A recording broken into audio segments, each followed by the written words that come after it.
Na verdade, eu não me preparei para a conferência.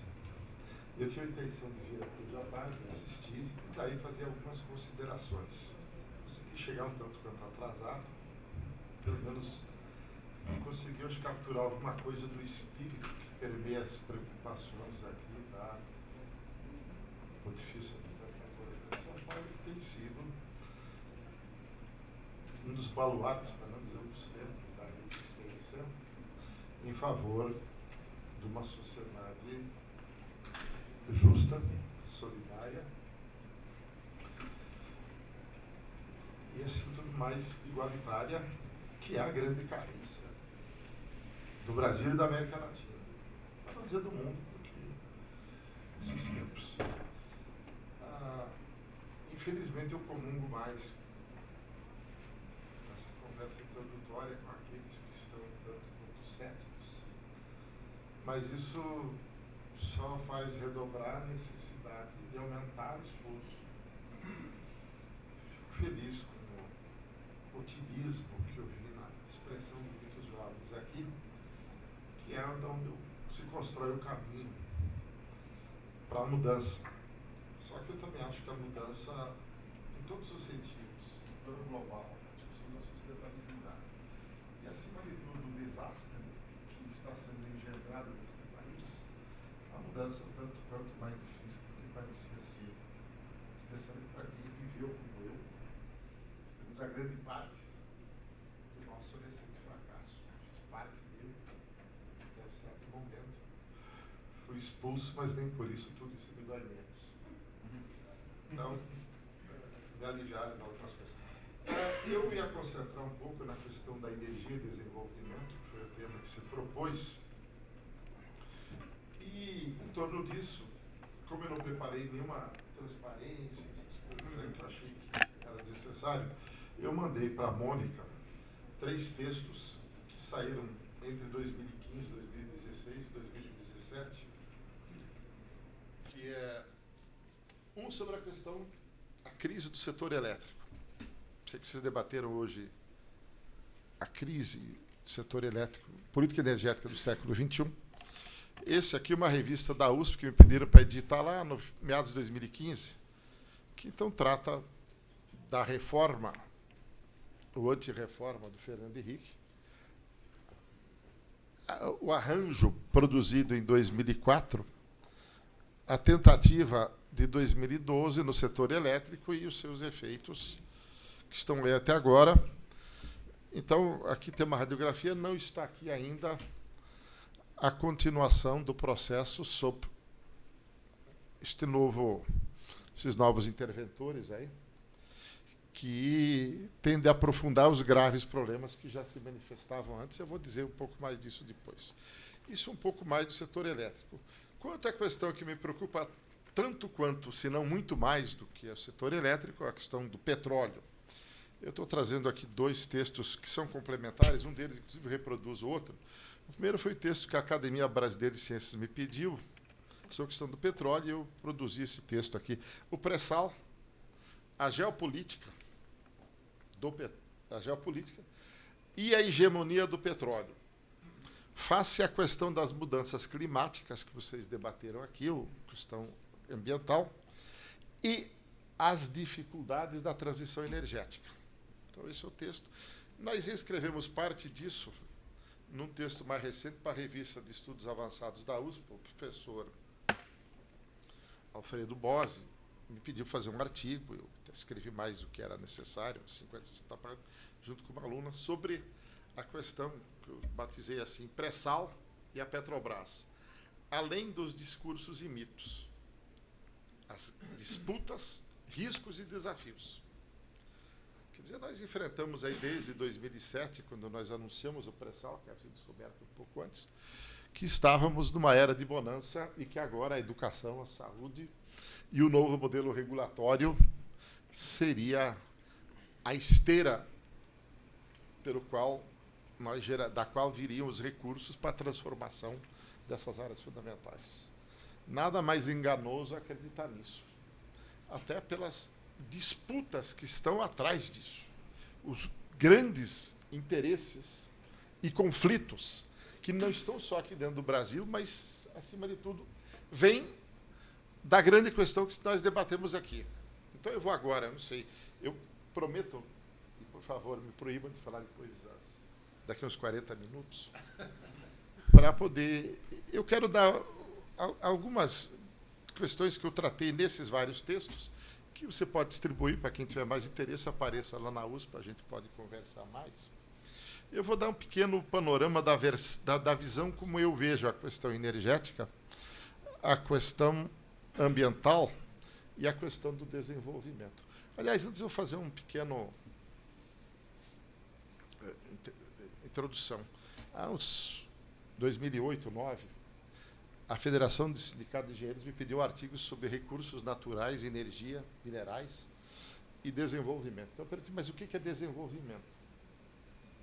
E daí eu fui obrigado lá a fazer um pequeno apanhado das 3 vertentes como eu as via.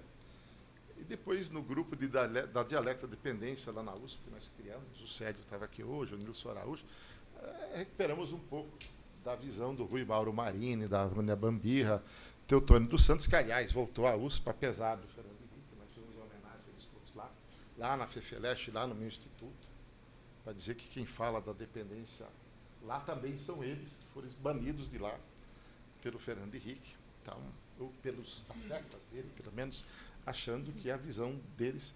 Então, eu, naquele tempo, eu recuperei as 3 visões. Bom, a primeira, assim, em voga aqui no Brasil, a visão cepalina, que vem lá do Preves, Furtado e tal, substituição de importações, a criação de uma base industrial local, que, sem dúvida, é uma visão bastante respeitável. A outra, da dependência associada, que, na minha leitura ao contrário, que dizem que ele teria dito, me esqueça, não. Ele praticou o que ele defendia. Ele praticou o que ele defendia. Achando que não era possível construir uma base autônoma, com a produção independente da nuance que há entre os cepalinos e a visão da dialética de dependência, do Rui Mauro Marini e dos outros 2 que eu citei, não é possível construir o desenvolvimento local com a burguesia industrial brasileira, etc. Então, vamos entregar tudo e chamar os bancos, vamos entregar a Petrobras, entregar a Eletrobras, entregar o BNDES, a Vale do Rio Doce, que foi entregue efetivamente, o setor elétrico e o sistema financeiro. Desnacionalizá-lo. E toda essa base vai estar sob esta grande associação de interesses entre os caudatários locais com algum papel de relevância para seus interesses e a grande fração da população brasileira excluída disso. E isso que ele praticou. Pelo menos do jeito que eu leio as coisas que ele nos dizia, foi isso. Então, esta é a primeira visão de desenvolvimento que certamente não se poderia adotar. A segunda era sempre a terceira.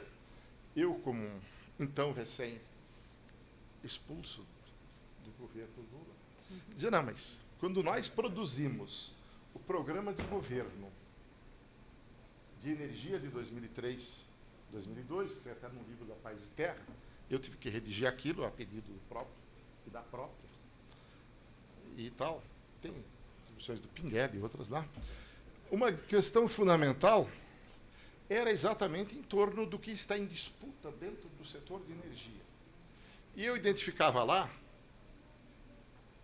a questão no sistema capitalista normal, concorrencial, o lucro médio, embutido lá nos preços de produção, é relativamente pequeno, até pela encarniçada disputa pela mais-valia que se transmuta, metamorfoseia em lucro. Agora, há um segmento que, em geral, que o Marx não trata disso no livro 1 e 2, trata no livro 3, que é das condições especiais onde o capitalismo opera, onde nós temos a renda diferencial 1 e 2, que já vinham parcialmente do Ricardo, mas, acima de tudo, a renda da propriedade e a renda do monopólio, que, no caso do petróleo, para mim, se confunde. E no setor brasileiro, além da questão mineral, lá para os engenheiros, eu tratei disso, havia a renda mineira, vocês trataram da Vale hoje aqui, a renda do petróleo e a renda hidráulica, e agora está emergindo uma que está em disputa, que é a renda eólica, que ninguém identifica, mas ela está lá. Que condição é essa? São condições muito particulares, onde a apropriação de recursos permite, em certas condições, além de recuperar os preços de produção, ter um lucro suplementar extraordinário. É um exemplo que eu cito aqui. Petróleo no Brasil e na Arábia Saudita. Na Arábia Saudita você faz a hoje ainda, recupera o trabalho morto, trabalho vivo, custos diretos de produção, capital de trabalho, de ordem de $2 o barril. E chega a 80, 100, agora 50 e pouco. No Brasil, com o pré-sal, isso está chegando a 10 somente. Claro, quando você considera as transferências, isso assume outras características. No shale americano, isso é 15. Mesmo assim, nota, quem produz algo, um custo direto, essa natureza, e tem um preço da ordem de 45, 50 ao 100, há um lucro suplementar, uma renda extraordinária, que é objeto de uma disputa encarniçada desde a segunda fase da Revolução Industrial, quando emergiram o modo atual hegemônico de produção, baseado em duas grandes vertentes, a corrente elétrica de um lado, a corrente da mobilidade baseada no motor de combustão interna, que substituíram a visão anterior, centralizadora, que deu origem ao duplo nascimento do capitalismo e da Revolução Industrial, que foram, parece que são gêmeos, não são, eles nasceram em paralelo por condições muito particulares, me parece, daquele tempo, concentrar a propriedade e o controle da produção. Então, voltando a 2002, 2003, a ideia era, bom, o petróleo naquele tempo estava ainda com 15 a $20 o barril. Quando eu fui para a Petrobras, ela valia em mercado, isso não me comove muito, mas é um indicador, tinha o valor de bolsa de $15 bilhões. Quando eu fui demitido, ela valia $236 bilhões em final de 2007. Depois teve outras histórias, o preço caiu e tal. Eu de vez em quando falo isso como uma provocação para essa turma aí dos jornalistas e tal, valor econômico e outros mais. Mas, então, o cerne da disputa em 2002, 2003 era de que nós iríamos, já que a disputa em torno do sistema de produção hegemônico no Brasil, ninguém ia estatizar os supermercados, né, as fazendas, isso estava fora de questão. Então, de onde é que poderia surgir a geração de um excedente econômico capaz de financiar a mudança? E exatamente na minha leitura da renda hidráulica. Naquele tempo, o setor elétrico era muito mais relevante, porque ele era ainda, com a luta encarniçada que nós fizemos na Justiça e outros lugares, enfrentamos o governo FHC, o governo de São Paulo Covas, e mantivemos de pé o setor elétrico, que poderia agora vender eletricidade próximo, abaixo dos custos marginais, mas diferente os custos médios e os custos marginais. Então, com isso, o sistema produtivo teria uma vantagem comparativa ao pagar menos do que, ainda que os custos marginais sejam internalizados no Brasil, não estão inteiramente em fase com os internacionais, como está o petróleo hoje já há algum tempo. É uma diferença importante. Setor elétrico. Então, a renda naquele tempo era da ordem de alguns bilhões de reais por ano. Se você tinha... eu faço as contas nos documentos lá. E agora o petróleo. Então, é dali que eu achava que poderíamos gerar um excedente econômico capaz de, então, mudar drasticamente os investimentos em educação pública, saúde pública, infraestrutura urbana, reforma agrária, reforma urbana, investimentos em ciência e tecnologia, investimentos na transição energética de médio e longo prazo, que é necessária, não pode ser abandonada, como abandonaram agora na Petrobras. Toda a área de energia renovável foi extinta. O cinquentenário veio com a autossuficiência, o centenário será sem petróleo. E do jeito que estão fazendo agora, a Petrobras vai deixar de ter razão de existir. Ela vai deixar de ser um instrumento importante, como tem sido, apesar das disputas e das questões. Então, esse excedente, que também se somaria à renda mineira, e eu acompanhei esse debate, quando a Petrobras valia 236 bilhões, a Vale também estava no apogeu e diziam que tudo era produto da eficácia da gestão da privatização e do enfant terrible, que veio do Bradesco, que infelizmente faleceu. Eu conhecia ele, sentava do meu lado do conselho da Petrobras, que era o Roger Agnelli. Não tem nada a ver, eu escrevi sobre isso. A Petrobras se valorizou mais do que as outras petroleiras, porque além de acompanhar o preço do petróleo, ela tinha uma estratégia que era ampliar a exploração e produção do petróleo. Descobriu a maior fronteira das últimas décadas, que é o pré-sal. Nós fizemos isso, fruto de uma visão e de uma estratégia, isso não caiu do céu. Não foi o geólogo no buraco lá que descobriu, foi uma visão de para onde olhar e por que olhar, que deu origem a isso. A visão estratégica que nós implantamos em 2003, que levou a isso. Além do mais, a Petrobras atingiu o Dow Jones Sustainability, viu? Você que estava falando disso. Eu ajudei a fazer isso. Os relatórios, por quê? Porque eu demonstrei que a Petrobras tinha criado.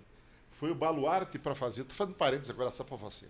O baluarte de viabilizar o primeiro grande programa de energia renovável para combustíveis do mundo, que foi o pró-álcool, ainda que ela não olhasse nessa visão.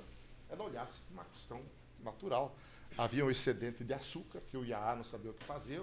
Castelo Branco e seu ministro aí, que foi o governador de São Paulo, tinha que achar o jeito de desovar, acabou aparecendo o pró-álcool. Essa foi a razão dessa aliança aí da elite agroindustrial paulista, que liderou esse processo numa aliança histórica aí. Então, ela tinha um programa de eficiência energética, o Compete, e ela facilmente era a primeira empresa entre as grandes do mundo que foi no IPCC, porque eu fui lá discutir com o IPCC, lá em Tóquio, numa conferência, foi a primeira convidada, porque ela tinha uma visão de futuro. Esse povo todo dos investidores vinha lá, viu, falava conosco, e dizia, não, nós temos uma visão.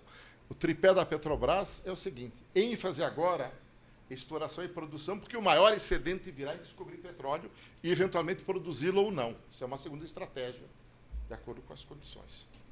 O segundo é viabilizar, até para razões com a Bolívia e outras, uma matriz menos intensiva em carbono, que era o gás natural. Porque 150 metros cúbicos de gás equivale a um barril de petróleo, que pode ser não importado, exportado ou guardado. E polui muito menos. E gera uma cadeia produtiva enorme de valor. O gás tem pouca renda. Então, tudo que ele vale no preço final dele é atividade econômica exercida, diferente do petróleo, que gera o excedente, que é o foco da disputa. Então, a Petrobras acabou. E a terceira era renováveis. Nós instalamos energia eólica, fizemos o programa de produzir silício fotovoltaico, que foi terminado no dia seguinte à minha admissão. Produzir silício fotovoltaico aqui, que era porque é o futuro. Fizemos o retorno da Petrobras ao etanol, que hoje gerou problema, mas era uma visão. Biodiesel e outras fontes. A Petrobras efetivamente estava no caminho, estava na empresa de energia, por isso ela entrou. Mas, em 2003, eu estou voltando a esse ponto, a ideia fundamental era que agora, esse aparato remanescente da história, que vem lá do Getúlio Vargas, Jesus Soares Pereira, BNDE, Eletrobras, que demorou a sair, Siderurgia Nacional, a Petrobras, a própria Telebrás, tudo isso eram instrumentos que ainda, mal ou bem, sobreviveram de alguma forma ao período militar, ao governo Sarney, e a tentativa assanhada de Fernando Henrique, e seguindo Collor, de destruir isso. Estava lá, e era possível. Então, a partir desses instrumentos, gerar excedente econômico, que então poderia, na minha leitura, ser a base propulsora de um excedente econômico capaz de financiar a educação pública, a saúde pública, a reforma urbana, a reforma agrária, a transição energética, a ciência e tecnologia e todo um conjunto de ações. Isso se tornou mais patente para mim agora, e a razão desse texto aqui.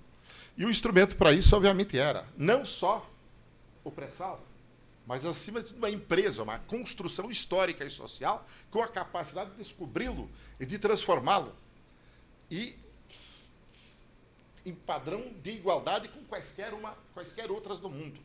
Então, o que está em disputa mesmo hoje no Brasil não é só o pré-sal, é também a capacitação da Petrobras. Então, nós fizemos, quando eu fui lá, a Petrobras tinha 45 mil trabalhadores técnicos.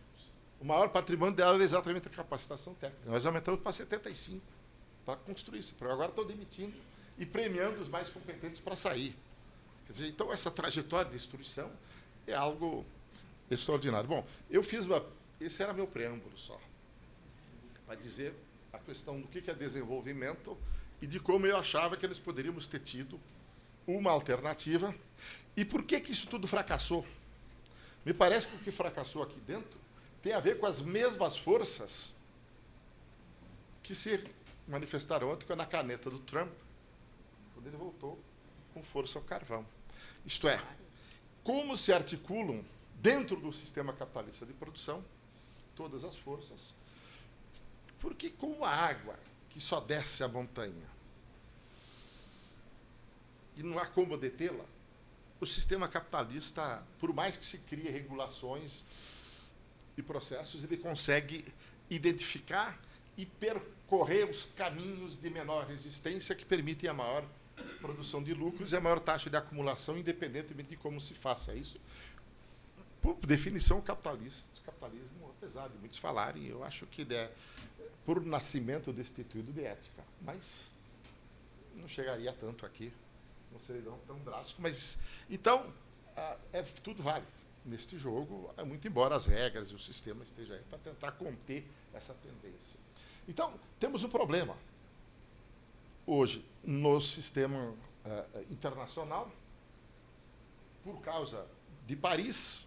Depois eu falo um pouco disso para encerrar, mas de como os países livremente pactuaram dizer que trajetórias seguiriam, mas foram os governos de plantão de então, sem levar em conta as dificuldades políticas e econômicas que isso traria, e os próximos ficarem encarregados de cumpri-lo.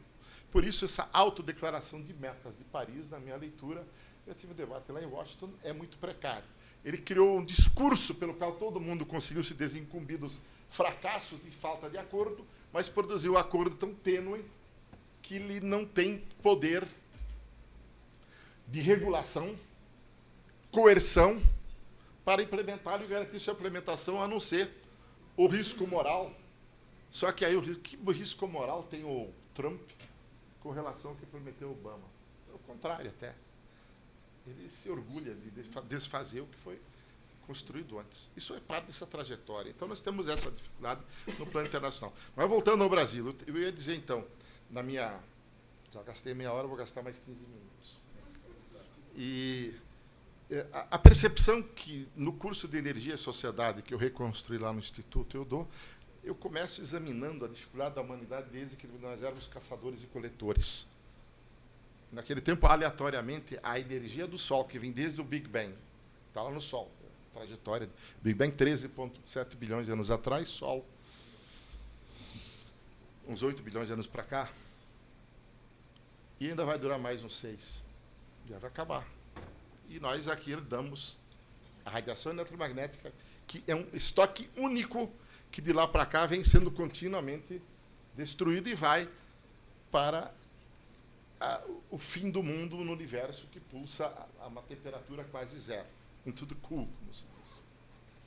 Esta força motriz que permitiu, então, a existência da vida, que gerou todos os recursos energéticos que nós temos aqui na Terra, e continua nos movendo em grande parte. Nós temos a energia de fluxo, movida pelo Sol, que é a hidráulica, a eólica, a fotossíntese e outras manifestações, fora a gravitacional, que não está nesse campo, e os estoques que vieram desse mesmo processo ao longo do tempo. Como caçadores-coletores, nós capturávamos o que aleatoriamente a fotossíntese nos deixava. A Revolução Agrícola, que tem apenas 12 mil anos atrás, quando nós éramos, talvez, 20 a 30 milhões de seres nesse planeta, levamos 12 milhões para chegar em 1700 e pouco, 1750, para chegarmos a 700 milhões de habitantes.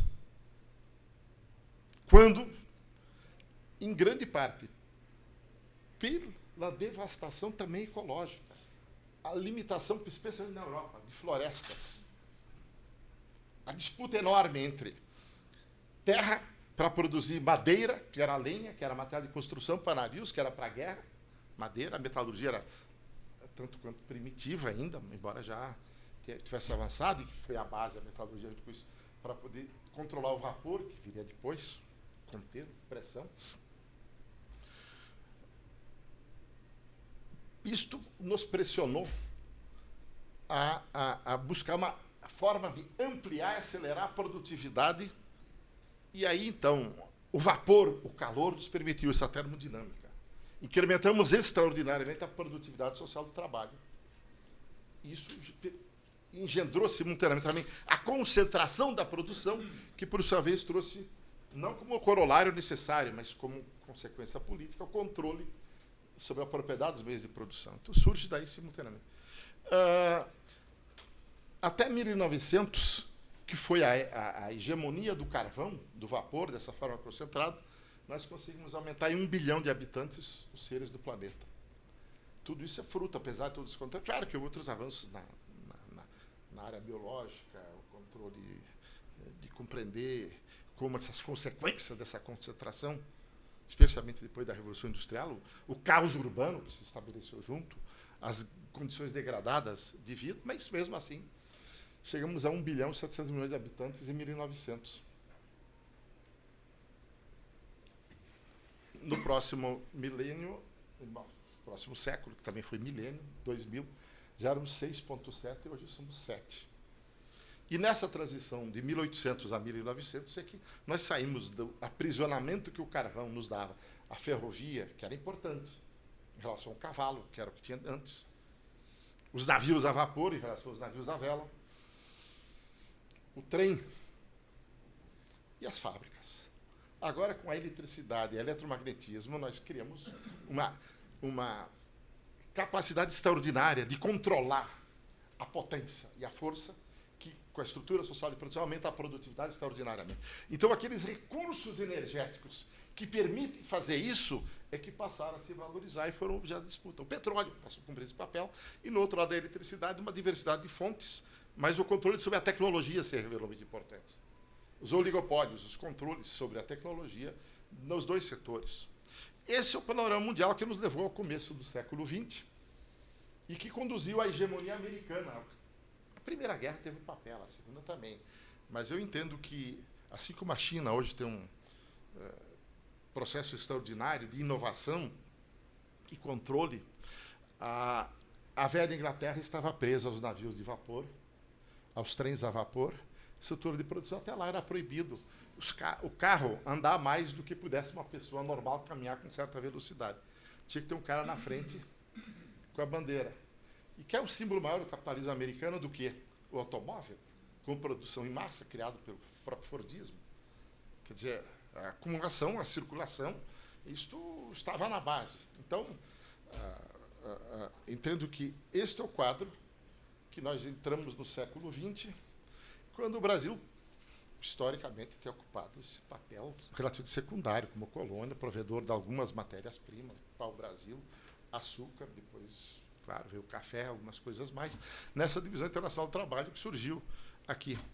Mas o papel que, em geral, é relegado ao segundo plano nessa compreensão é como a apropriação social da energia teve um papel extraordinário, tanto quando éramos caçadores-coletores, quando nos tornamos agricultores e domesticamos a fotossíntese, acima de tudo, com ou sem irrigação, com ou mais fertilizantes, mas o elemento essencial é a fotossíntese. Aliás, a disputa em torno da soberania nacional, em geral, era por território. E o território, acima de tudo, fora condições particulares, de ampliar a capacidade de produção agrícola. Era o trigo, era a madeira, eram as outras questões. Muitos países até hoje não se deram conta que, depois da Revolução Industrial, a discussão sobre a soberania tem a ver com a capacidade de produzir a sua própria existência e reproduzi-la. Então, a partir daí, o domínio, o controle e a autonomia sobre os recursos energéticos, cumprindo esse papel extraordinário, também alguns recursos minerais, passa a ter um papel, na minha leitura, extraordinário. E aí entra de novo, se pularmos para hoje, a disputa em torno da Petrobras e do pré-sal, dos potenciais hidráulicos do sistema elétrico que está aí, que está sendo completamente desmantelado, desnacionalizado, mas não só pelo controle da propriedade, porque é pela apropriação do excedente econômico que se permite. Essa está na base da disputa, em conflito com o que eu disse antes. No plano mundial, na minha leitura, não há mínima dúvida hoje. Claro, o petróleo assumiu esse papel, ele estava localizado em algumas regiões, começou na Pensilvânia, mas depois descobriu-se o Oriente Médio, o Irã, a British Petroleum nasceu lá. O processo de descolonização e os certos criação entre a Primeira Guerra e o fim da Segunda Guerra, os vários países, por exemplo, no Oriente Médio, trouxe consigo a ideia de que, em 1960, já percebendo o papel extraordinário que o petróleo, também o setor elétrico teve no processo de urbanização e industrialização, uma figura interessante da Venezuela liderou o processo de criação da OPEP, era Juan Pablo Pérez Afonso, que tinha estudado a regulação lá no Texas, exilado, e foi ele que engendrou a ideia de criar a OPEP quando ele voltou à Venezuela, junto com a Arábia Saudita, em 60, em Bagdá. Por que criaram a OPEP? Pela ideia de poder agora ter uma nova disputa. Com quem fica o excedente econômico associado à apropriação social do petróleo e o seu impacto na elevação extraordinariamente da produtividade social do trabalho, portanto, da geração de excedente econômico. Vai ficar com os consumidores, com as empresas que controlam sua produção, os países detentores dessas reservas vão ter um papel novo. Esse foi... A OPEP tentou o choque de 73, fracassou na minha leitura porque não teve coesão, porque a União Soviética era obrigada a desovar petróleo, o México também, de alguma forma. Eles, inteiramente, não tiveram. Em 79, repetiu-se esse fenômeno, muito embora muitos atribuam à guerra do Yom Kippur, o outro ao Irã. Na minha leitura, isso foi o papel. Assim como a espoleta desencadeia a explosão, a pólvora que gera o tiro. Então, a pólvora, na minha leitura, são as condições que isso foi possível. Então, dos anos 80, 79 até 2000 e pouco, o petróleo esteve até 2005. Por que o petróleo retornou? Ninguém reconhece isso, mas eu tenho que falar isso, porque é verdade. Em 99, o presidente Chaves teve um papel extraordinário de ir para Irã, que estava um problema sério, desde 79, de sanção internacional, Arábia Saudita, Líbia, Iraque, e reunificou a OPEP, que a partir de 2003, 4, 5 e 5 decidiu definitivamente que era possível impor um novo preço. E por que é possível impor um preço de $80 o barril? Porque a alternativa, mercê da história recente, em 1905, 6, 7, 8, havia mais carros elétricos do que a combustível.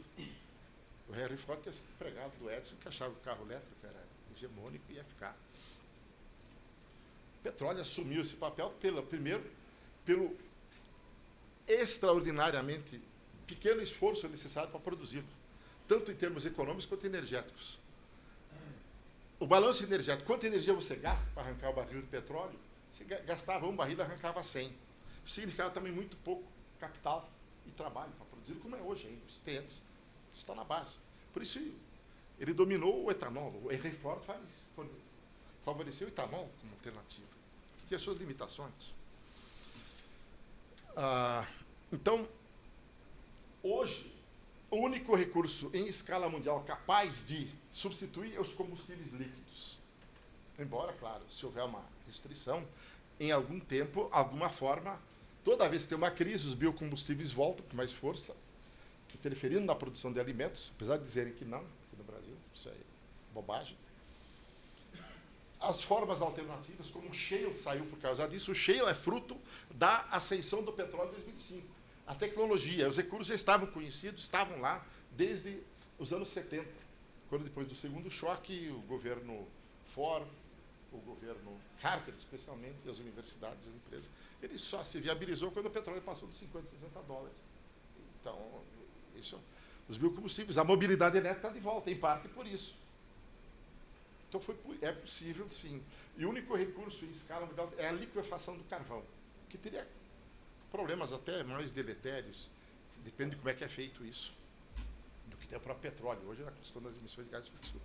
E por isso, enquanto a OPEP, que ainda hoje controla metade do consumo mundial do petróleo, mas aquela fração que circula, o maior produtor mundial hoje são os Estados Unidos, igual, empatado com a Rússia e a Arábia Saudita, mas eles não têm influência no preço, porque consomem tudo.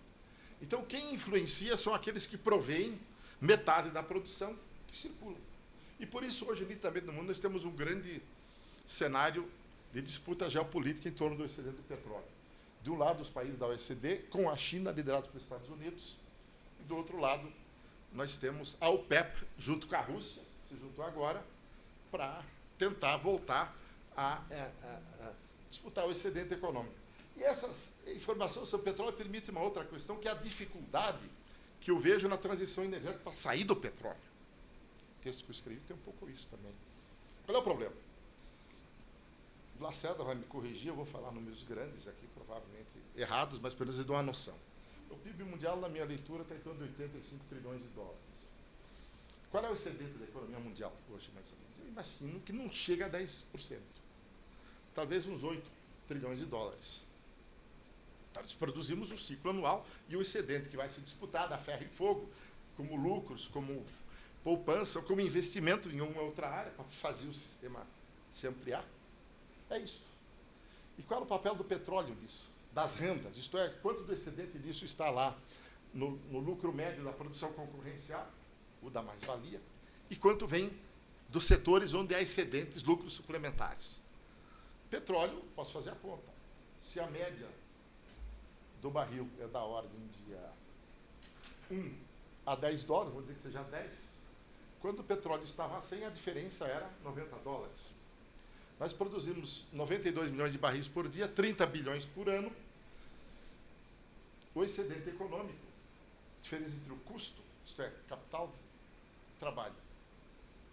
Trabalho vivo, trabalho morto. E aquilo que é disputado, pode virar imposto, pode virar transferência, mas pode virar lucro, pode virar outra coisa. É da ordem, portanto, se você pegar 30 bilhões vezes 100, são 3 trilhões de dólares. Se o preço for 50, isso cai para 1,5. Então, o excedente econômico está da ordem de 1,5 a 3 trilhões neste patamar da ordem de 8 trilhões de excedente da economia mundial. É uma conta simplória, mas ela dá um indicativo da dificuldade. Se eu quisesse arrancar o petróleo imediatamente,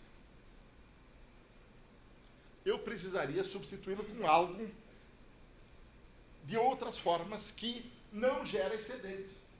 Porque você pode fazer energia eólica, pode fazer mobilidade elétrica, você poderia produzir, por exemplo, é um absurdo, mas fazer biocombustíveis. Só que para produzir um barril de etanol, você vai custar 80 a 90 dólares o barril. E o excedente é muito baixo. Então você estaria queimando esse excedente econômico, diminuindo a produtividade geral do sistema econômico mundial. E a diminuição dessa produtividade, obviamente, na minha leitura, no sistema capitalista, vai afetar quem está na margem, quem está na periferia. Vai reduzir emprego. Você tem que gastar mais capital, mais trabalho para manter o mesmo nível de produção, sem excedente. Então essa é a primeira dificuldade que eu vejo quando a gente amaldiçoa o petróleo. Não que eu goste do petróleo, eu vejo essa dificuldade concreta. E eu vejo que na raiz dessa compreensão está o fracasso de todos os discursos, desde a Conferência de Estocolmo 72 até as outras, em dizer, bom, desenvolvimento sustentável, muito bem dito antes aqui, é aquele que permite satisfazer as necessidades das gerações atuais, toda a geração atual, sem prejudicar as futuras, possam também fazê-lo. Minha pergunta é, sustentável um desenvolvimento com tantos miseráveis quanto nós temos hoje no Brasil e no mundo?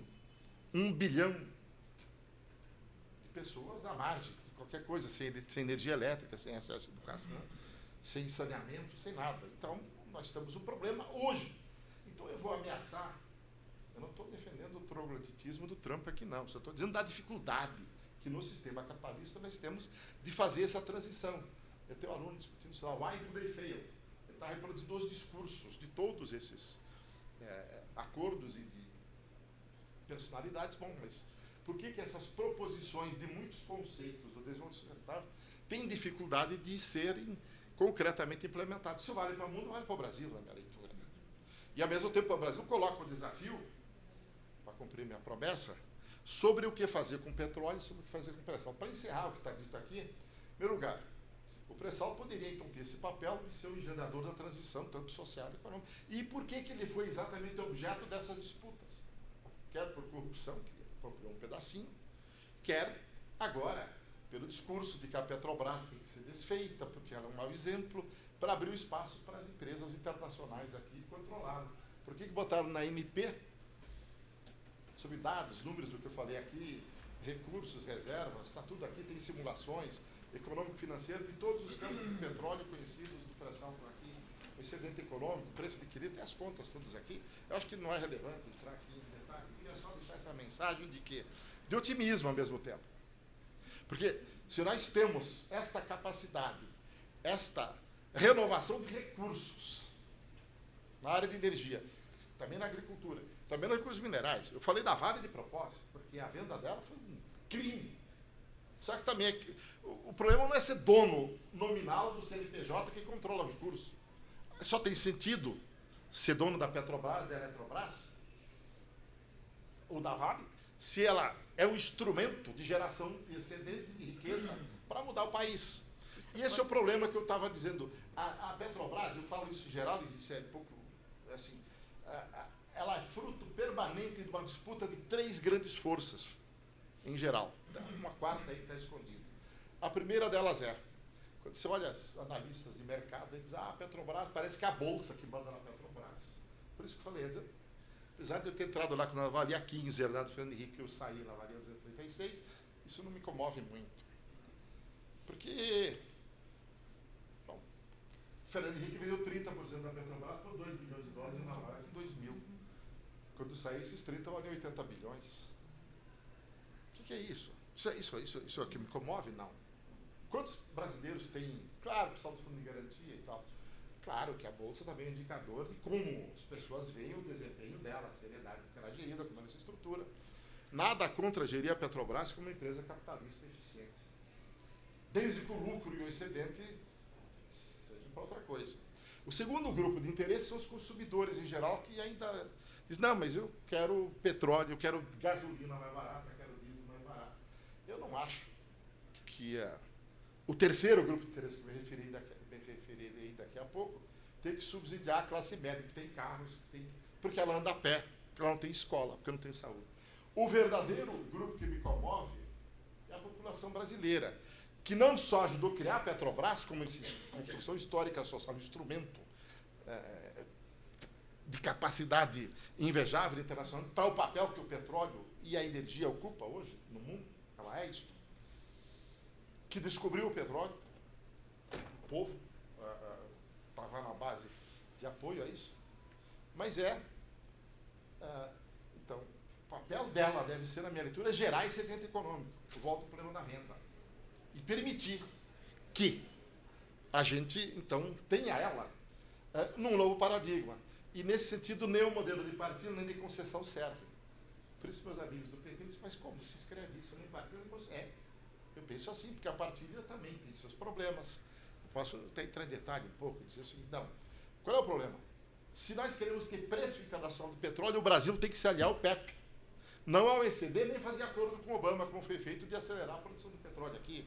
O discurso geral é o seguinte, isso interessa aos acionistas, interessa aos brasileiros. Vamos arrancar o quanto antes o petróleo lá de baixo, convertê-lo em moeda. Eu pergunto, que moeda? Vai ter o problema da doença holandesa, vamos fazer o quê? Depreciar o câmbio aqui? Não. Vamos, então, botar lá fora. A lei diz isso. Tem que ficar lá fora. Volta aqui só excedente econômico. Mas, nessas crises financeiras, é muito mais eficaz ter reserva de petróleo debaixo do solo brasileiro, com capacidade de extraí-lo quando for necessário, e fazer a coordenação com a OPEP, com a Rússia e com o Canadá e o México, se possível, para manter o preço elevado e gerar mais excedente. Então, esse é o problema político. E esse excedente vai ser usado nas cidades constantes, que eu não vou repetir aqui. Então, esse é um problema. A Petrobras está em disputa, é o que eu trato nesse artigo aqui. Além dos mitos e discursos, as disputas e os riscos e desafios que estão aí. E agora, com esse governo, a sorte que em 2018 está chegando aí. Já. A tristeza é que eu não sei que forças emergirão de lá. Porque o que nós temos aqui é algo absolutamente desastroso. Nunca, na minha vida, eu vi um quadro tão sem esperança da possibilidade de construir uma coalizão de forças capaz de ser minimamente coerente com esses objetivos que nós estamos enunciando aqui, tanto para a política em geral, mas também para a política de desenvolvimento e para a política energética, que foi o tema que me trouxe aqui. E eu vou encerrar para o Lacerda ter meia hora de poder discordar. Não, eu já falei demais, eu tenho os textos aqui, quem quiser, eu só quis dar essa mensagem, como eu disse antes, de um exagerado pessimismo em relação ao quadro e ao mesmo tempo de otimismo, porque as condições contextuais e estruturais existem para mudar isto. O que falta é a mobilização, novamente, de forças políticas capazes de reconstruir uma trajetória que, tendo em conta essas possibilidades, as materialize através de não há forma de fazê-lo a não ser pela mobilização social. Isso que eu acho. E adulto, tudo papel histórico, isso aqui. E o seu trabalho de hoje aqui, eu acho que esse debate, o otimismo com que eu vi vocês aqui, me entusiasmou também. Então é isso que eu quis dizer para vocês, e improvisadamente, mas é isso, essa é a mensagem. Muito obrigado.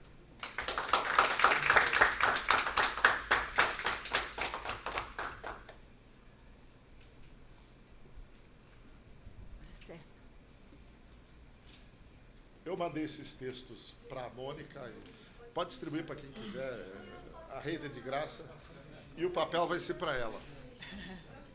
Não precisa imprimir. Depois de mandar para vocês todos. Eu queria perguntar uma coisa ao senhor, né? Eu sou dessa geração, exatamente, que lutou de 60 até agora. Os alunos aqui terão que fazer a luta deles, porque a nossa já está chegando. A nossa continua. Mas o Brigadeiro Sperola, ele escreveu um livro instigante sobre o petróleo e que tem um subtítulo: Petróleo não, com X, é nosso. Mostrando exatamente a venda das ações da Petrobras, a desnacionalização, isso antes do governo Lula, né? Mas a venda da desnacionalização, a pulverização, através do mercado acionário, né, de ações da Petrobras, né? Por outro lado, o professor Aziz Absaber, que foi meu mestre, meu amigo, e ele costumava dizer: Regina, nós não somos mina, nós não temos minas, nós temos províncias de minérios. E, exatamente, analisando essas questões, nós não somos especialistas em minérios, né, enfim, mas nota-se que os minérios, nessa exploração acelerada que eles estão fazendo, quer dizer, primeiro, porque nós estamos vindo de 20 anos de reprimarização. Desde Collor, a reprimarização do país foi acelerada, né? E desde Fernando Henrique Cardoso, em seguida, a era Lula, que para mim é uma era política, porque tinha tudo para ter feito as transformações, tinha o apoio popular, tinha, enfim, base, tinha preços externos que favoreciam o país, né? E, no entanto, ele parece ter cedido aos egoísmos naturais, né, do homem, né? Então, é uma época complicada de perdas de todos os aspectos, né? Como é que o senhor está vendo agora, né, que nós estamos diante de um desmonte, não somente da Constituição Social, mas também o desmonte de Código de Águas, de todas as reservas, um Código Florestal, que é um horror, muito mais atrasado do que o Código Florestal da década de 60, né? Quer dizer, nós invertemos todas as chances que tínhamos e que nos custou porque custou prisão, porque custou tortura, porque custou morte de vários, e não foi só estudante, nem civis, foram também militares que reagiram a isso, etc., e que depois não foram anistiados pela lei de anistia, porque negociada pelo seu Fernando Henrique, pelo seu Mário Covas, pelo seu Plínio Arruda Sampaio, etc. Então, a gente verifica que muitos tombaram, né, para chegarmos ao ponto que chegou. Por outro lado, aí uma questão técnica que eu gostaria de esclarecer, porque eu não sou do setor. O pré-sal, né? O pré-sal, nós hoje tivemos uma mesa que estava falando exatamente desses danos ambientais. E o pré-sal, dentro de uma exploração acelerada, da maneira que há, pouco conhecemos dessa camada de pré-sal e dos efeitos que estamos fazendo nos mares, vida marinha, etc., né? O problema é que que me coloca é o seguinte: por que o pré-sal do ponto de vista ecológico? Eu sei que a gente pode encontrar pré-sal, mas também se a gente for para a Lua, o Temer quer chegar rapidamente a Marte, né? Nós vamos encontrar também minérios infinitos, já está praticamente mapeado, né? Por que o pré-sal com esse assodamento, né? O que me impressionou na questão do pré-sal foi o assodamento pelo qual, né, Lula até inundou as mãos dele de petróleo, como fez no passado Getúlio Vargas, né? Quer dizer, até que ponto o Brasil vai resistir, não é, com o destruimento dos recursos aquíferos, águas, solo, gente, não é? São questões que eu acho que a universidade, os nossos cursos... Eu dou um curso há muitos anos de acumulação e teoria da dependência. Me sinto, às vezes, né, ainda no período neandertal, dando dependência, né? Mas nunca a dependência esteve tão forte e as pessoas se recusam a ver essa dependência. Porque tem uma saída, e você sabe igual a mim, não é, que é a socialização. Recursos como a Petrobras têm que ser socializados, não pode ter patrão, não pode ter iniciativa privada, não é? A iniciativa privada destrói porque agora mesmo o bombeamento das águas de São Francisco vai ser medido exatamente por uma concessão privada, não é? Essa concessão privada vai ter que tirar o dinheiro que está investindo, nem que seja R$100 de leilão. Eu não estou dizendo que seja R$100 o leilão no qual ela vai participar, essa licitação, mas sai a regulação da CHESF e passa para o empresário, né? Então, ele que vai bombear águas que não existem, mas, enfim, vai bombear lá para o Nordeste e os cálculos são que será 0,13 centavos o 1.000 litros de água. Ou seja, né, e para a irrigação isso é impossível. E para a população pobre que ele diz que vai atingir, isso não pode pagar o nível de água, né? Então, são questões que eu gostaria de ouvir um pouco mais de seus comentários, mais do que dúvidas, né? Porque nós estamos realmente nas mãos das bolsas, quer dizer, todas as riquezas brasileiras em mão de bolsa. Agora o Temer abre as fronteiras do país para empresas estrangeiras. Todas as mineradoras são ligadas a joint ventures internacionais, não é? Agora mesmo eu vi a Ana Carolina acreditando no Inovar, não é? No Inovar, não é? Portanto, como diferenciar essas questões, né? Essas questões. Se a própria Samarco, que não vai pagar absolutamente nada, né? Agora mesmo nós escutamos, de manhã escutamos novamente aqui, que quilombolas indígenas não podem ser, por lei, segundo o professor Célio, não pode ser por lei indenizado, porque eles não são proprietários privados, é a comunidade que é proprietária e a terra é uma concessão do Estado, né? Então, muito, quer dizer, e ao mesmo tempo nós temos, é muito mais difícil hoje a gente conversar com a rede social, né? Antes a gente conversava pessoa a pessoa, no bar, olho no olho. Agora é uma rede social que a gente não controla a informação de rede social, né? Portanto, e a rede social é de uma rapidez, isso foi colocado aqui pelo professor Trivinho, dentro de uma rapidez que a gente não dá tempo de pensar, quer dizer, você tem tantas tecnologias a dominar que o homem não pensa mais, o homem não para com um livro para refletir, né? A não ser a Bíblia. Evidentemente, nos templos evangélicos, a gente vai ler a Bíblia, né? São essas as questões de fundo que estão a me angustiar dentro de uma população cada vez mais analfabeta funcional, né? Inclusive aqui dentro dessa universidade. A senhora está trazendo um conjunto de questões que mereceriam um novo seminário. Eu vou me ater a algumas delas, por exemplo, a história do pré-sal. Não há forma de intervir sobre a natureza que não exponha essa intervenção a riscos. Portanto, a prudência é fundamental. E a teoria da precaução sempre tem que ser utilizada, que tem um fundamento jurídico criado já há algum tempo, mas que está na base de grande parte da sustentabilidade forte. Isto é, você só pode ir além de um certo ponto se demonstrar que esta caminhada não coloca em risco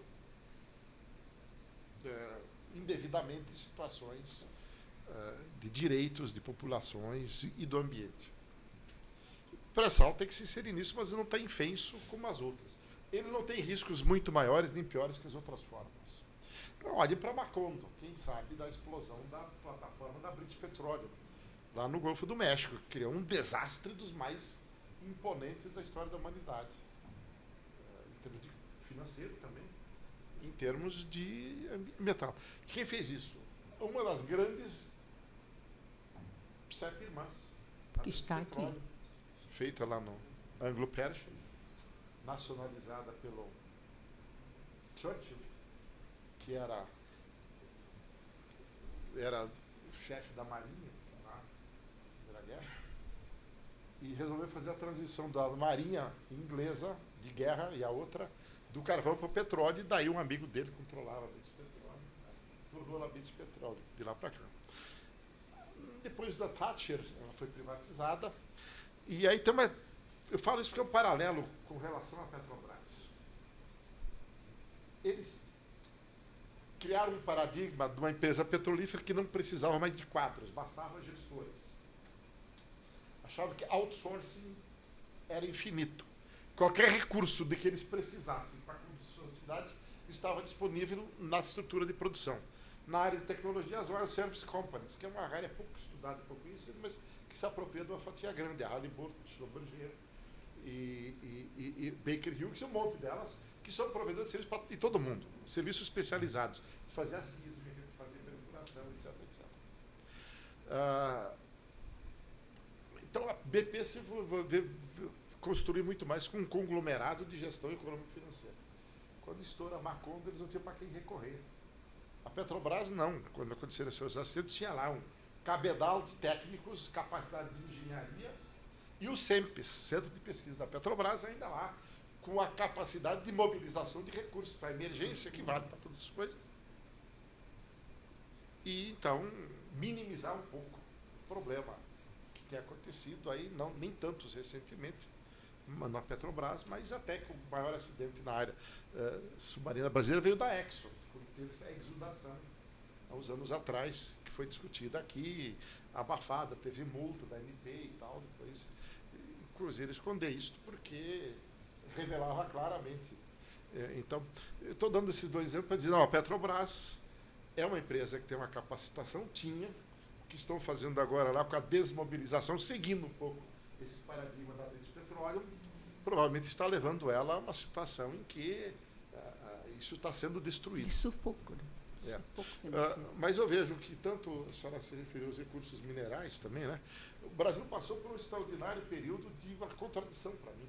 Os termos de intercâmbio, os preços, que tendencialmente estavam cada vez mais pelos primários em queda, com a emergência da China e até com a articulação da OPEP, que historicamente alguns preços acompanham o preço do petróleo, alguns, com relação à estatística que eu tenho estudado lá, o preço dos alimentos tende a acompanhar, quando o petróleo sobe, os preços dos alimentos não influenciam muito do petróleo, mas o petróleo sim influencia dos alimentos e de outros produtos primários, até os minerais. É claro que a conjuntura para o ferro, para os outros minérios e para o petróleo tem a ver claramente com a emergência da China como um grande demandante que está se reorganizando claramente.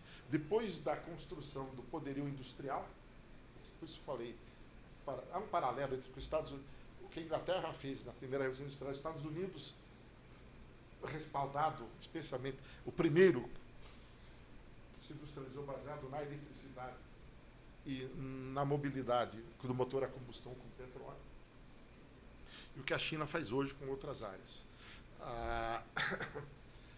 E ela está se reestruturando. Então, essa ideia de que o alimento vai continuar sempre. Eles estão comprando terra na África e no Brasil.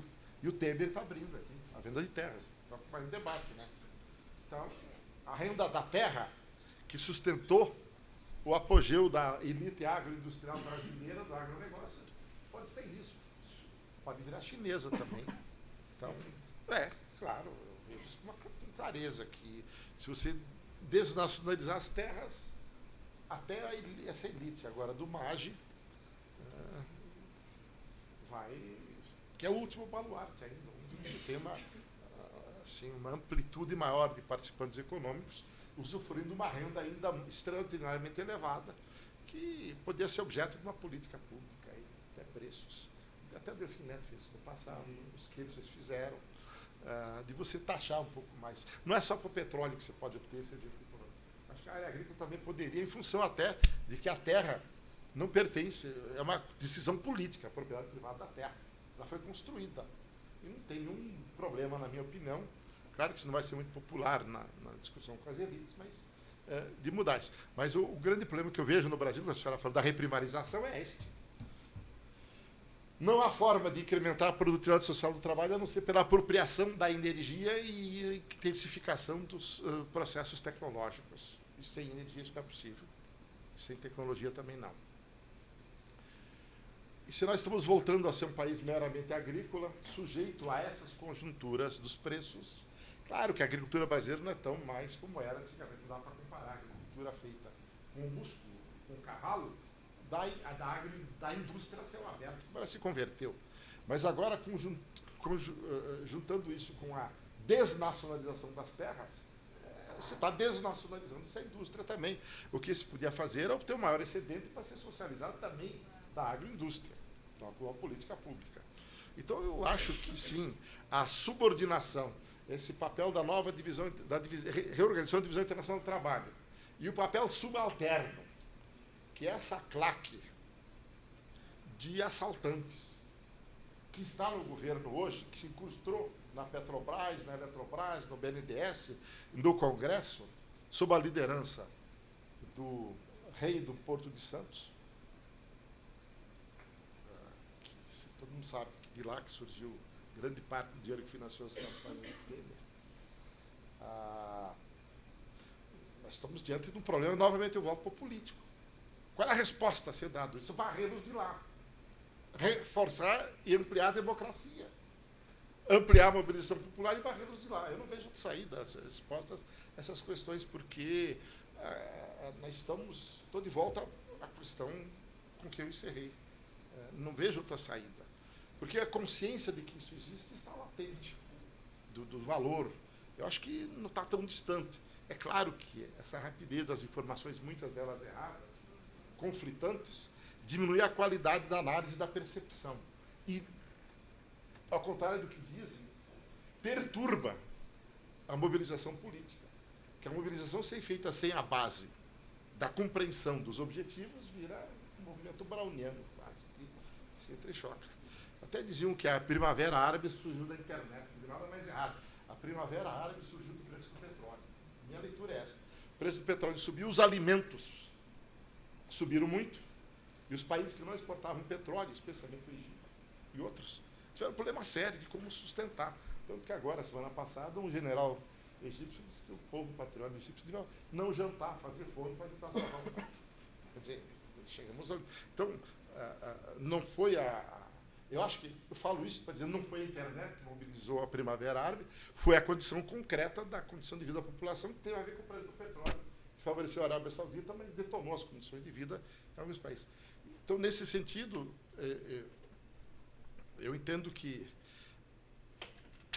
o lamentável, como eu disse antes, é que nós temos que reconstruir a nossa base. Os sindicatos tiveram um papel extraordinário na década de 70, 80 e 90. Nos anos 2000, o que viraram nossas bases sindicais? Já foi destruída antes. Em 80 começa a destruição da base sindical. Imposto sindical, viraram comedores do imposto sindical, muitos deles. Os movimentos sociais em geral, todos eles. As ONGs engoliram. Então, as ONGs engoliram a política desse país. Cadê os partidos? O que são partidos hoje? O partido se tornou meramente propaganda. Virou uma legenda de negócios, de aluguel, muitas vezes. Exatamente. Então, a reconstrução política passa, provavelmente, por partidos, ou, acima de mais do que partidos, movimentos. Há exemplos. Nós não podemos deixar de reconhecer que o movimento que elegeu seu primo no Equador, Rafael, foi feito menos do que por partido. Claro. Por uma ampliação dos movimentos. A Bolívia, por todos os problemas que enfrentam hoje lá, ficou acima do partido do movimento, que tinha um programa comum, mínimo, e que conseguiu levar isso adiante. Mas não é um país continental, nem com 220 milhões de pessoas. Nosso desafio é grande.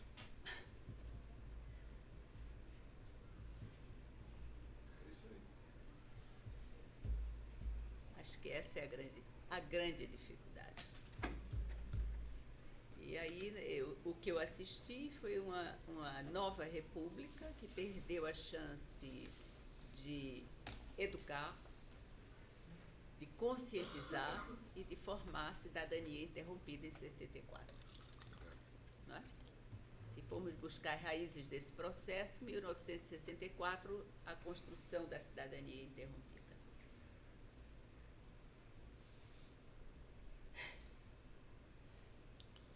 E que desembocou. E agora o desmonte, mal ou bem, do que se construiu no segundo governo Vargas, principalmente.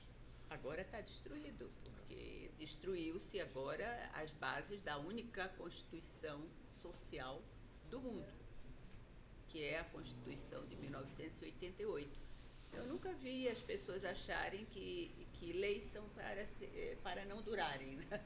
Para cada 10 anos vão fazer novas leis, novas reformas. Estamos com 98 emendas constitucionais. Só no governo federal, né? Só na Constituição.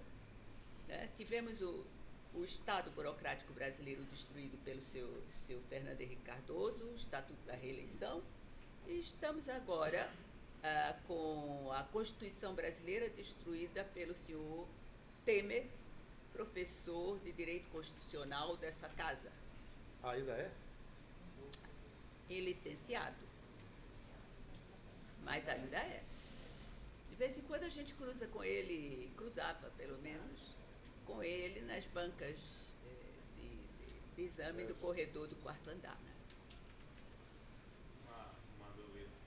Desculpa por chegar tarde, talvez já falou. Queria ver como você está vendo a questão do fim do monopólio da exploração do pré-sal, o sentido aí de privatização do petróleo brasileiro fora aqui da região, né? Porque aqui na América Latina teve um processo contrário, né? Na Argentina teve a restatização, a mesma coisa aconteceu com a Bolívia, Equador, enfim. E o Brasil está indo no outro sentido, né? No sentido de privatizar, de entregar, né? O que não conseguiram fazer nos anos 90, vamos tocar agora, né? Isso Você está vendo isso? Porque a maior parte da exploração de petróleo no mundo tem manos de empresas estatais, né? Você está vendo assim, pensando também no sentido mais da crise do capital, se está acontecendo um movimento de privatização de petróleo, porque se a renda está sendo oferida pelos estados, a possibilidade de privatizar o petróleo a nível mundial é um espaço de valorização do capital bem interessante, né? Onde ainda pode pegar fôlego. Sim. Há dois sentidos nisso que você coloca. Primeiro, de fato, a disputa pelo excedente econômico, falei um pouco disso antes, é a foco de uma grande briga da acumulação capitalista. E o papel do petróleo tem sido central nisso. De um lado, porque quem controla a produção do petróleo são as grandes produtoras, daí elas se apropriam disso sob forma de lucros extraordinários, ou do restante da economia, que quando tem preços mais baixos, aumenta a produtividade e melhora o seu excedente econômico. Foi o problema do exemplo que eu dei aqui, que está bom. Então, isso está em foco. Eu também tenho a leitura clara de que há uma disputa geopolítica hoje, liderada de um lado pela OPEP, pela OECD, eu já falei disso antes, a OPEP e Rússia, onde Brasil e Canadá e México deviam estar juntos, não estão os três. Do outro lado, a OECD com a China querendo preços mais baixos e tentativas de desestabilizar a coesão da OPEP, seja pelo shale, seja por Irã, seja por outras coisas mais. Isso fez parte do plano mundial.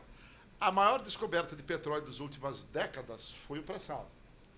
Infelizmente não sabemos quanto, mas pelo menos pelos dados que eu apresento no texto aqui, são 100 bilhões de barris. É o segundo grande grupo, depois da Arábia Saudita e da Venezuela. O Brasil tem mais que a Rússia, seguramente.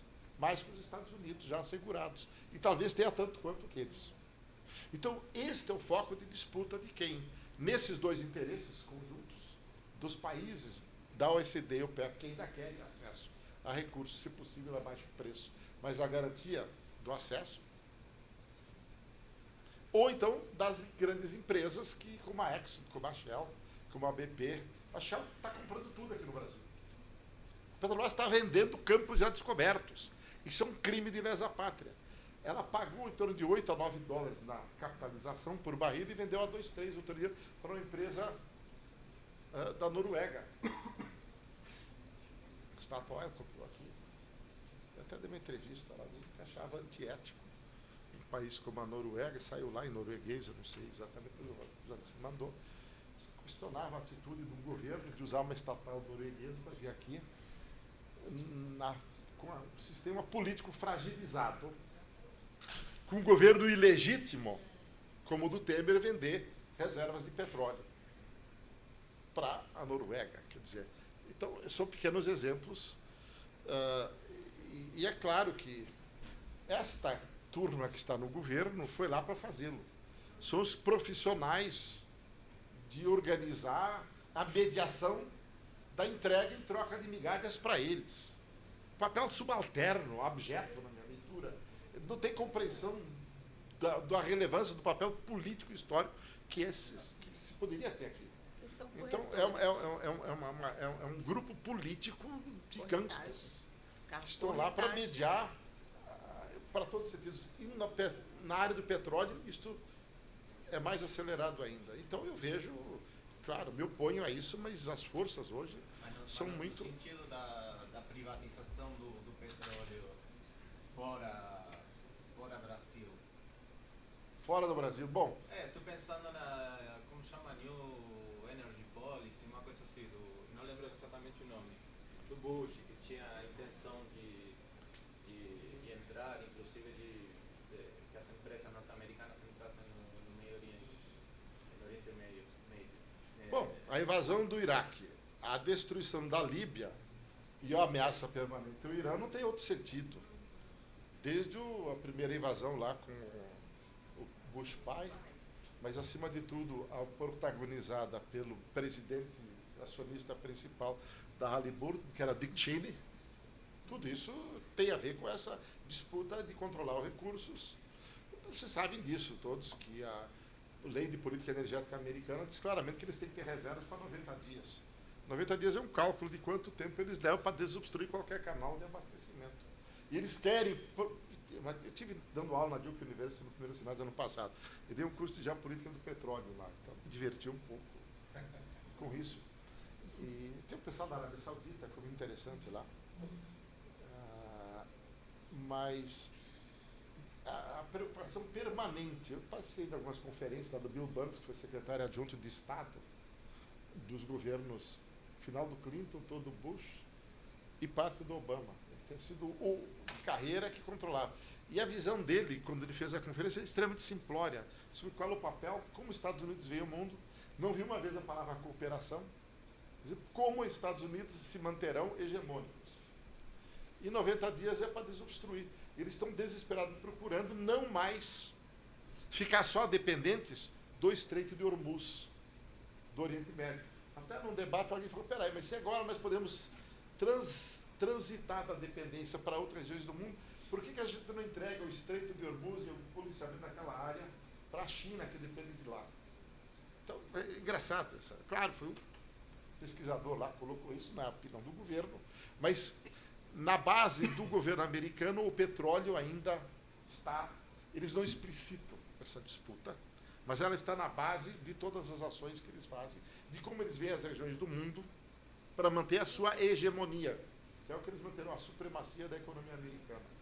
E está claro para mim sempre, Ou eles fazem isso via relação econômica normal, quer dizer, as empresas atuam e impõem os seus interesses mediante negociações, como, por exemplo, a minha leitura de 2011, quando Obama veio aqui com a Dilma, e ela concordou em dizer: vamos acelerar a produção do pré-sal, vamos fazer aqueles biocombustíveis, que não é tão ruim assim, vamos ajudar o México, conhecer o México, abrir o Golfo do México, acelerar a produção, pelo que eu disse antes, é o contrário que precisam fazer aqui. Precisam controlar o ritmo de produção para elevar o preço. Então eles querem agora se tornar menos dependentes disso. O shale americano foi feito para isso, foi viabilizado pelo preço do petróleo mais elevado, e é algo que não tem, na minha leitura agora, ainda a capacidade de desestabilizar a OPEP, mas é uma ameaça, porque se a China tem uma reserva e todo mundo passar por isso de forma descentralizada, a ideia da renda de propriedade, ou renda de monopólio, desaparece. Aí o petróleo, temporariamente, pode ser uma commodity quase convencional, que até agora não é. E eles caminham nessa direção. E claramente o sentido dos documentos do Obama era este. A minha leitura é clara. Eles querem que volte a vigorar aquilo que era antes da OPEP de músculo. E ter esse papel para nós aqui. Então, assim, quanto à propriedade, aí vem o regime. No Brasil, nós tínhamos a concessão e fomos para a partilha. As minhas simulações indicam que é indiferente. Depende de quem é o parceiro e para quem vai o excedente econômico. Eu sempre defini, não, eu prefiro o regime de serviços. Ou estatiza 100% a Petrobras, como queria o Ferola, ou contrata a Petrobras para prestar serviço. Você custa $10, vai dar 15 para ela, livra de impostos. O resto vai para o Tesouro. Não precisa gravar com nada.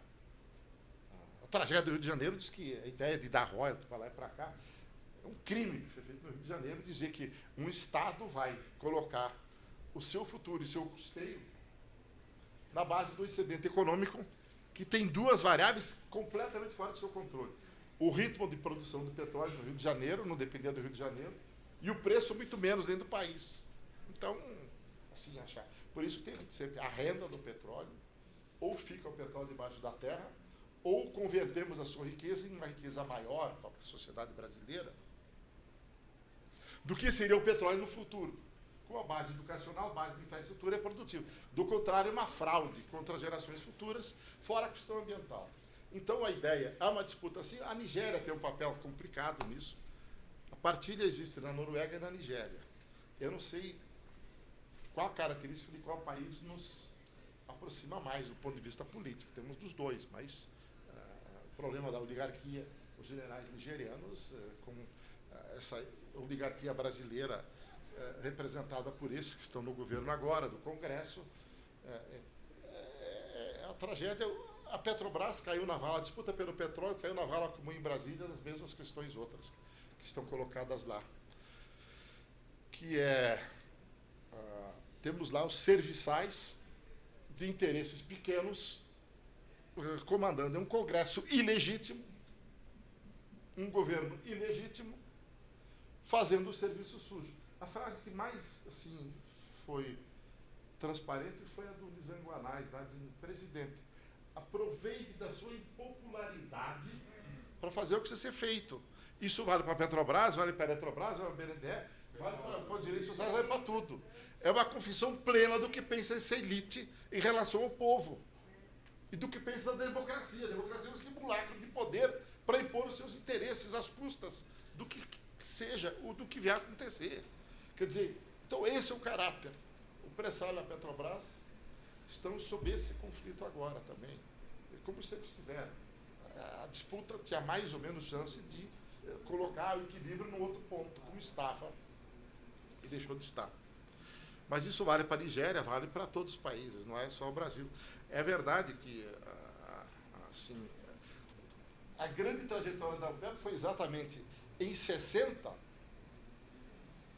86% dos recursos estava na mão das grandes empresas privadas, do petróleo, como se diz.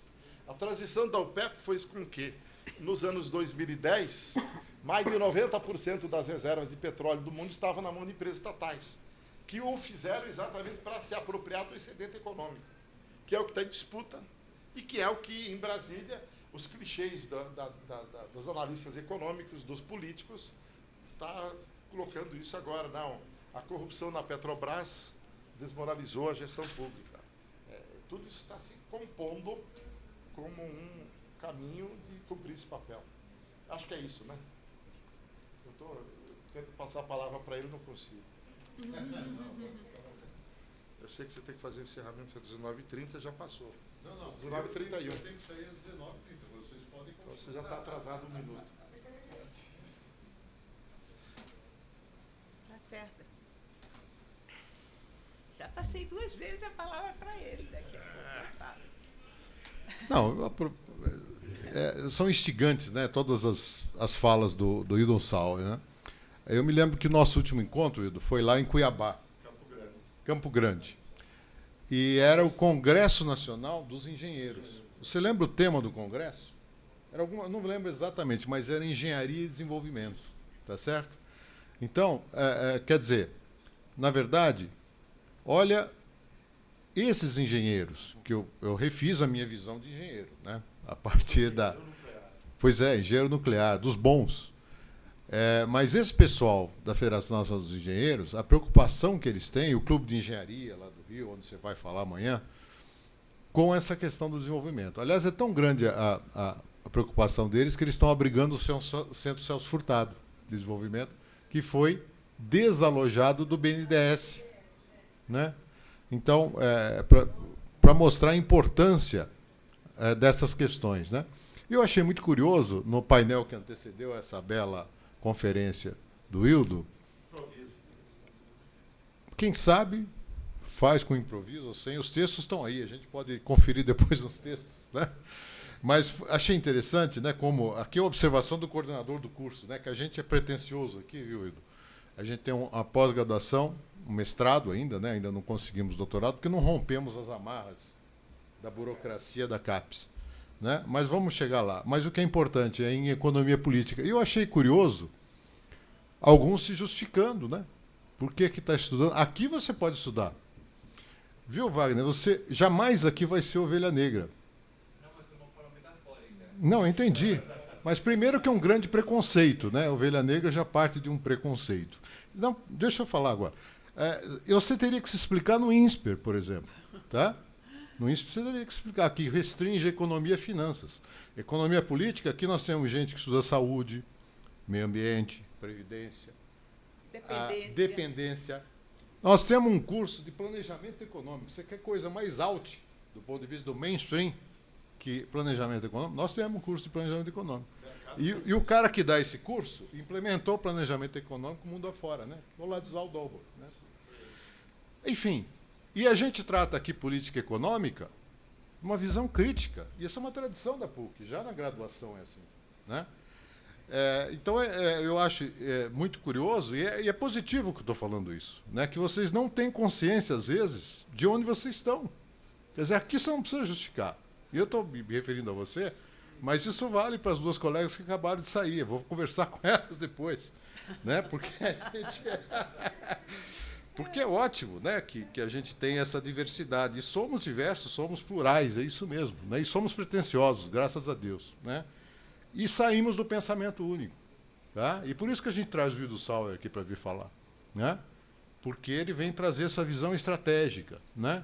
E em complemento a tudo que ele falou, e não querendo ser pretensioso, eu queria lembrar aqui que foi sepultada nessa desmontagem a política de conteúdo local. Tá certo? Por quê? A questão não é se a Noruega assume concessão ou partilha, mas o que ela faz do uso da excedente, da renda que você falou, na construção de uma cadeia produtiva do petróleo.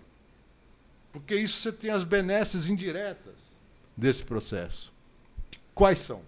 A indústria, bens de capital, toda a indústria de transformação advinda disso, geração de empregos de alta rentabilidade, de alta renda, né, geração de impostos, enfim, do excedente que pode ser apropriado pela sociedade. Então a gente fica num falso debate, como muito bem destacou o Sauer, e ele tem os números, que não é questão se é partilha, concessão, o que seja, mas de como é que você se apropria desse processo como alavanca para o desenvolvimento. Né? E é muito curioso que nessa desmontagem, outro dia fui procurado por um jovem jornalista. Eu tenho um livro que eu organizei chamado Desnacionalização. Né?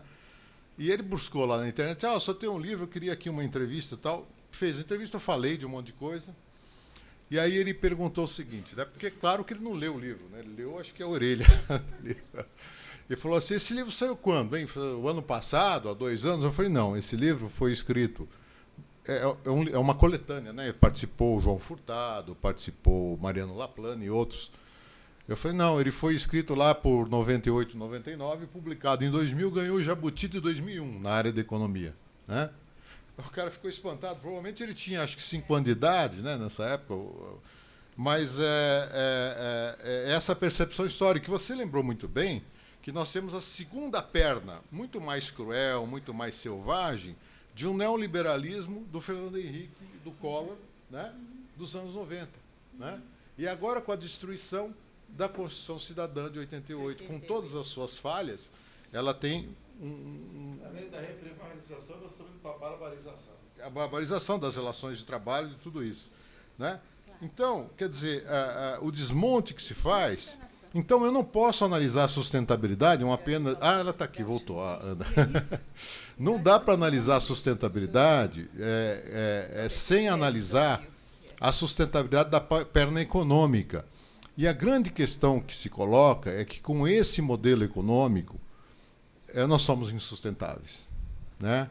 Nós somos insustentáveis do ponto de vista das contas externas, porque isso gera a desnacionalização selvagem que está ocorrendo, levará a uma vulnerabilização absurda do nosso balanço de pagamentos, porque nós estamos, ao privatizar tudo na bacia das almas, a preços vis, e para estrangeiros, não sou xenófobo, eu presidi a SOBET, que é a Sociedade de Estudo das Empresas Transnacionais. Mas espera aí, como você faz isso? Se você faz totalmente sem planejamento, você vai criar uma vulnerabilização permanente do balanço de pagamentos. Um desmonte do Estado Social, né, com a terceirização, com a reforma, a contra-reforma da Previdência, como muito bem escreveu Áquilas Mendes, nosso professor do programa que estuda a Previdência, no boletim da Propuc, que Regina é diretora. Leiam dessa semana. E a semana que vem a Rosa Marques, que é outra professora do programa, vai escrever também sobre isso. Aliás, aproveito para não esquecer, segunda-feira, dia 3, todos estão convidados, nós vamos fazer um debate aqui sobre isso que nós estamos falando, das reformas. Né? Vai ser na 239, com a participação da Rosa Marques e da Norma Casseb, que é a chefe do Departamento de Economia. Então, o desmonte do setor elétrico, que muito bem aqui lembrou também o Sauer, nos tornou reféns do que? Da termoeletricidade. Né? Que, além do que, é poluente, muito mais cara e extremamente instável. Quer dizer, na verdade, quando você... Para atender os investidores de curto prazo. Isso. Então, essa visão de curto prazo que inviabiliza a visão de desenvolvimento de longo prazo, de compatibilizar as 3 áreas que permitiriam o desenvolvimento. Né? Então, eu diria o seguinte, os otimistas acham que 2018 pode vir a virada, mas os pessimistas duvidam que possa haver eleição. Nós estamos nessa situação, né? Infelizmente. Né? O Hélio Gaspari hoje. Ele Né? voltou a casa. É isso mesmo. Então é isso. Eu acho que a grande chance que a gente tem aqui no nosso programa, né, de economia política é essa, é proporcionar reflexões desse tipo. E que bom que vocês, mestrandos, estão tão engajados em discutir isso, colocar isso na agenda. Né? Isso é muito positivo e a gente tem uma esperança muito grande, né, que é aquilo, é ser pessimista. Como é que é a frase do Ladislau? Pessimista. Sou pessimista, mas temos que ser de ação otimista. Ação otimista, né? Eu acho que isso é que tem que nos marcar e não desistir nunca, né? Então eu agradeço aqui, eu vou ter que sair como tinha anunciado, mas eu acho que a gente pode explorar um pouquinho mais o Idusal, se vocês quiserem, né? Convidá-lo em outra oportunidade. Claro, né? Será sempre uma grande honra. Isso aí. Eu só quero dizer a vocês, Da mesma forma. só para quem interessar, eu vou colocar na pasta do Centro do Leão, na pasta de Teoria da Dependência e Ideologia do Colonizado, como eu chamo. Mas, enfim, do curso de acumulação e teoria da dependência, fica lá na pasta, vocês já sabem, procura o Renato ou qualquer coisa, e aí vocês podem socializar. Né? Ah, fica melhor. Você mandar para nós pelo artigo. E o Wagner socializa, né, Wagner? É. O Wagner socializa. É. Curso de acumulação e teoria da dependência. Eu sou uma Neandertal.